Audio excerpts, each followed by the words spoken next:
Každý krát, keď je niekto nepohodlný, tak sa ho snažia umlčať tým, že na neho dajú nejaké obvinenie zo známenia.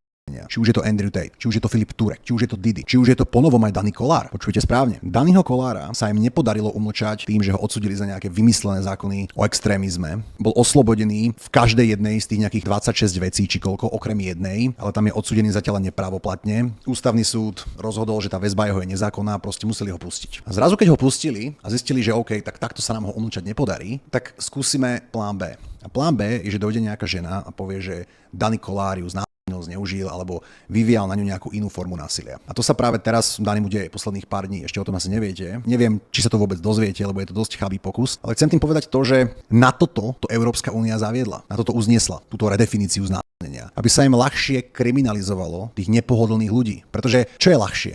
Sex má každý. Takže každého, koho chceme, vieme kriminalizovať. Každého. Preto to Európska únia robí. Naspäť k tomu Danimu.